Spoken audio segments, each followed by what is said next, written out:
20 Texas lawmakers, including our next guest, are demanding a lawsuit against President Biden. They say that the administration should be blocking illegal immigrants with coronavirus from entering our country. Here with an update is one of the signers of that letter, Congressman Pat Fallon. Congressman, good to see you. John, thank you for having me. You're a great American. Glad to be here. You are too. As I mentioned, you signed this letter calling on Attorney General Ken Paxton in your state of Texas to file a lawsuit against the Biden administration to block immigrants with COVID crossing the border. Crazy idea that you've got there. Where does it stand? Well, you know, the problem that we have here is when you have a president that sits there and announces to the world that he's going to grant citizenship to millions of people. He's going to make it easier for those folks to get welfare.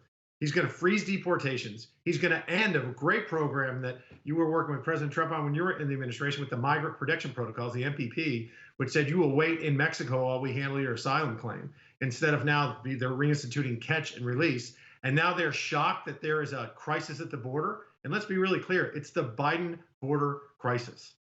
That's what we're talking about here.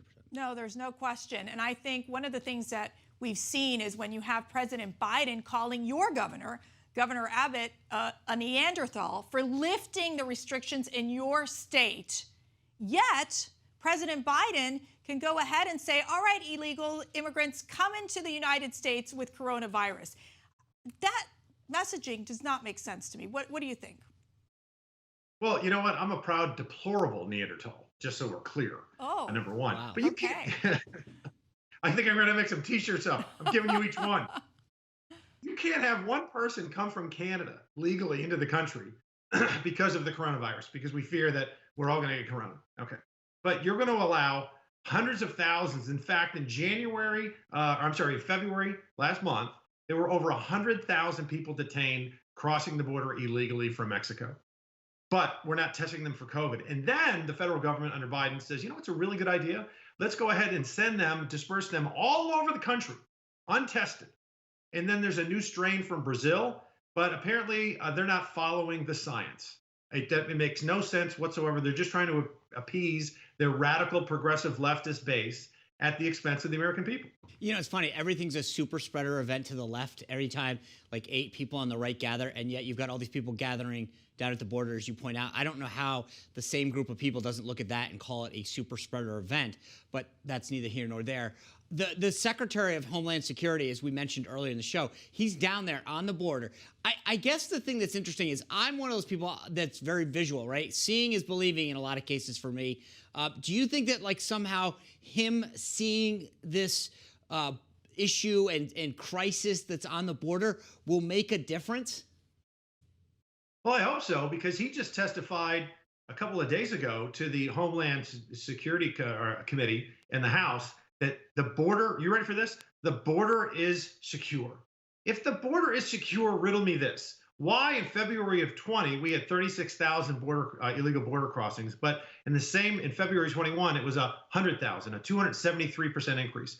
And unaccompanied minors in February 20, there were 3,070. In February of 21, it was 9,457, a 308% increase. But then magically, the arrests went down. In January of 21, President Trump was the president for most of that month. There were 5,119 arrests. But under President Biden, the following month, even though we just established that border crossings have basically tripled, there were only 1,970 arrests. This is not leadership. This is weakness. This is not putting America first. Well, I got to tell you, Congressman, your colleagues in the House Democrats, are very busy trying to expand amnesty these days. Yeah. And so Congressman Steve Scalise tweeted out yesterday, House Democrats just blocked an amendment that would prevent illegal immigration gang members from receiving amnesty. They chose the left's insane agenda over the safety of our communities. Disgraceful. Amnesty for gang members. Congressman, your reaction. This is one of the reasons why in Texas, down in the border regions, Americans of Hispanic descent are trending heavily to the Republican Party. They're sick of one-party rule and this craziness that the left is putting out there. We have to do what's in the best interest of our country, and that is protecting the American citizens, because if you're not safe, then you're not free. And we understand that. That's our greatest calling as elected officials, is to make sure that people are safe. And you ask yourself this question: do you want the federal government to oversee and secure the border, or do you want the Mexican drug cartels to run it? Because right now, the Mexican drug cartels de facto are controlling our southern border. Don't you think, we've talked about this a ton this week, they keep saying that they don't come, but then they do everything to make it clear that if you do come, you're going to get all of the handouts and a welcome mat for you. Sean, it's very clear that you can't have both an open border and a welfare state. You just can't. When all those folks were coming over from Europe, in the late 1800s and early 20th century, we weren't a welfare state. When you got here, you were broke and you had to find a job and learn the language and take care of yourself. And the government was not there to help you. It was very, very difficult. That's not the case now. And it's overwhelming. I was in the Texas legislature for 8 years. It is overwhelming our educational system, our medical care.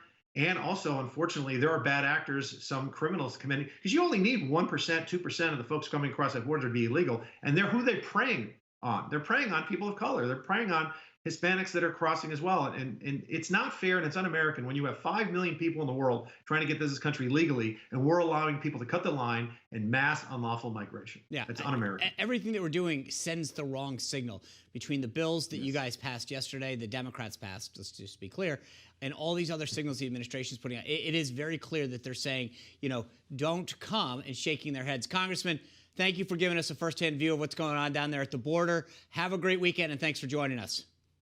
Thanks, y'all. God bless. Take care. Have a great weekend. You bet. All right. Well, we're more than a year into COVID, right?